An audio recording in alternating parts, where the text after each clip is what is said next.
तो मेरे भाइयों, ये पाप हो रहा है। जिनको मिलना चाहिए उनको नहीं मिल रहा है। जिनका पेट भर चुका है, उल्टी आ रही है, डकार आ रहा है, एक एक व्यक्ति को 4-4 नौकरियों का आसपन है। आरक्षण की व्यवस्था केवल उनको मिल रही है, हमारे गरीब भाइयों को नहीं मिल रही है। सोचिए अगर किसी समाज का एक वर्ग ये महसूस करने लगे कि उसके साथ न्याय नहीं हो रहा, उसकी आवाज नहीं सुनी जा रही और जो सिस्टम उसे सहारा देने के लिए बनाया गया था वही उसके खिलाफ खड़ा दिखाई दे रहा है, तो उस समाज के भीतर आखिर कितना आक्रोश, कितनी बेचैनी और कितनी चुप्पी जमा होती होगी।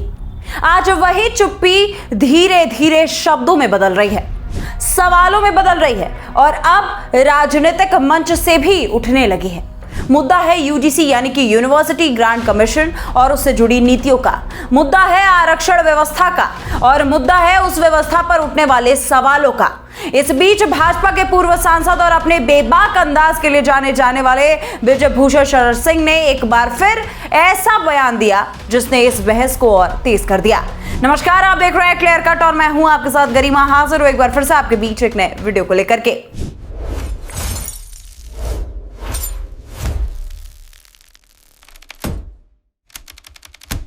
दोस्तों, यूजीसी के मुद्दे पर कोई भी बड़ा नेता स्वर्णों के साथ खड़ा हुआ दिखाई नहीं दे रहा।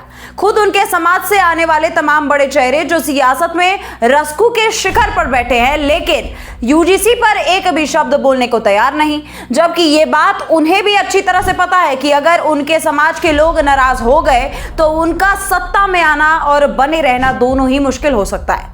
हालांकि अपने बेबाक बयानों के लिए जाने जाने वाले भाजपा के पूर्व सांसद और बाहुबली नेता बृजभूषण शरण सिंह स्वर्णों के साथ खड़े हुए दिखाई दे रहे हैं। ये वो एकमात्र ऐसे नेता है जिन्होंने बीते दिनों खुल करके यूजीसी के विरोध में मुखरता से आवाज उठाई और स्वर्णों से कहा कि चिंता मत करिए, अभी भी हम लोग हैं और जो भी होगा हम देख लेंगे। वही अब एक और उनका बयान है जो सामने आया है, आप एक बार उस बयान को सुन लीजिए। क्योंकि किसी ने कहा है नहीं पाप का भागी होता केवल बात, पाप करने वाला ही पाप का भागीदार नहीं होता। सक्षम होते हुए जो पाप करने वाला का विरोध नहीं करता वो भी पाप का भागीदार होता है।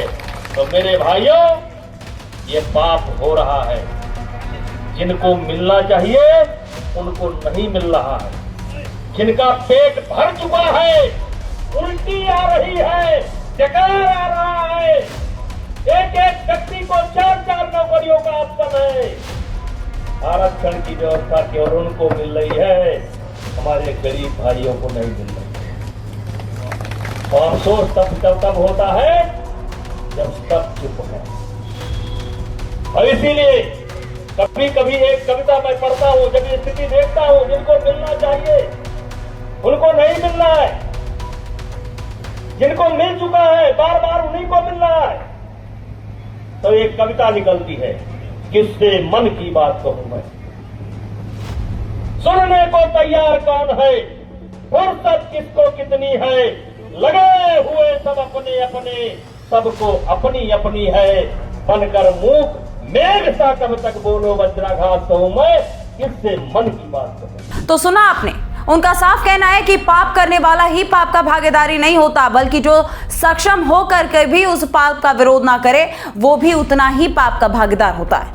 अब ये सिर्फ एक लाइन नहीं है, ये एक आरोप भी है और एक सवाल भी और बल्कि एक चेतावनी भी।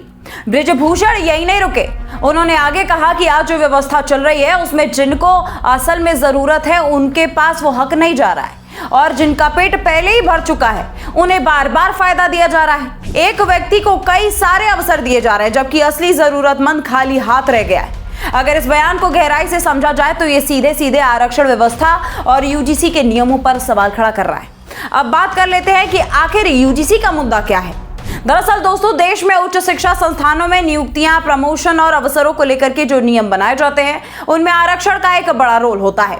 लेकिन पिछले कुछ समय से ये आरोप लग रहा है कि इन नियमों के लागू होने के तरीके में पारदर्शिता की कमी है और सबसे बड़ी आरोप यह है कि वास्तविक वंचितों तक इसका जो लाभ है वो पूरी तरह से नहीं पहुंच पा रहा। यानी जो नीति सामाजिक न्याय के लिए बनाई गई उसी के लागू होने के तरीके पर सवाल उठने लगे हैं और यही वो जगह है जहां ये पूरा विवाद शुरू होता है। अब इस पूरे मामले का राजनीतिक पहलू भी आपको हम समझा दें तो यूजीसी के मुद्दे पर जो लड़ाई दिखाई दे रही है वो सिर्फ एक प्रशासनिक या शैक्षणिक विवाद नहीं है, बल्कि ये एक राजनीतिक संघर्ष भी बन चुका है। लेकिन हैरानी की बात पता है क्या है?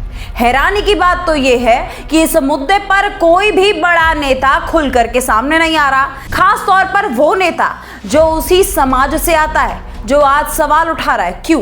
क्योंकि डर है।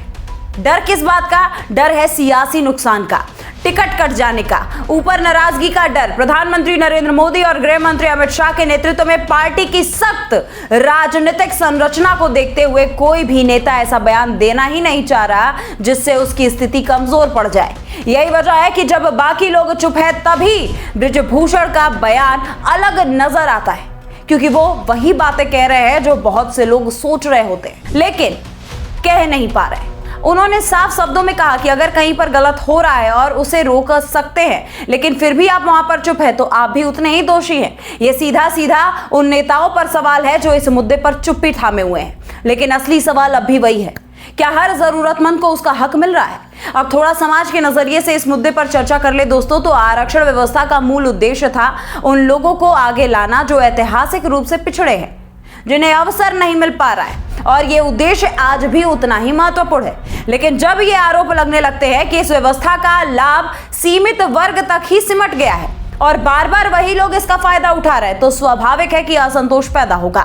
और यही जो असंतोष है वो आज खुल करके दिखाई दे रहा है। सवर्ण समाज और ब्राह्मण वर्ग के लोग जो आवाज उठा रहे हैं वो इसी असंतोष के कारण उठा रहे हैं। बृजभूषण ने अपने बयान में एक बात कही जो बात बहुत ज्यादा महत्वपूर्ण है दोस्तों। उन्होंने कहा है कि अफसोस तब हो जाता है जब सब चुप है, यानी समस्या सिर्फ व्यवस्था की नहीं है, समस्या उस चुप्पी की भी है जो इस व्यवस्था को चारों ओर फैला रही है।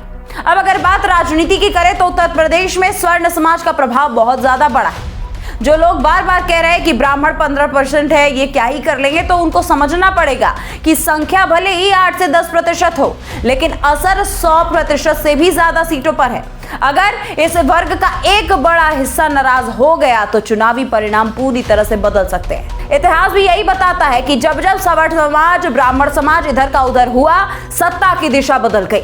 और अब अगर इसी के साथ अन्याय सवर्ण जातियों पर जुड़ा हुआ है तो ये संतोष, जो असंतोष है, वो एक बड़े राजनीतिक आंदोलन का रूप ले सकता है। लेकिन यहाँ एक और जरूरी बात समझनी होगी, ये मुद्दा सिर्फ सवर्ण बनाम अन्य वर्ग का नहीं है, ये मुद्दा सिस्टम की पारदर्शिता और न्याय का है। लोग मोदी सरकार से सवाल पूछ रहे हैं, लोग व्यवस्थाओं पर सवाल उठा रहे हैं। आखिर क्यों ना उठाएं? अगर व्यवस्था सही है तो उसे समझाने की जरूरत है, और अगर कहीं खामी है तो उसे सुधारने की जरूरत है। दोस्तों, इस पूरे बयान में बृजभूषण ने एक कविता की पंक्तियों का भी जिक्र किया है। उन्होंने साफ कहा है कि किससे मन की बात कहूं, सुनने को तैयार कौन है।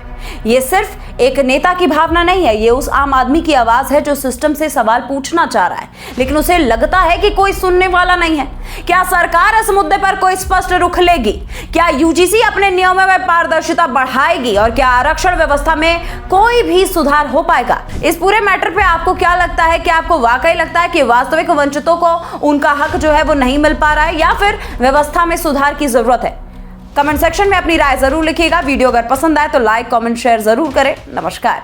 This video is sponsored by Ram Group of Companies, co-sponsored by Nature House and Bhaiya Ji Silver Coated Ilaichi.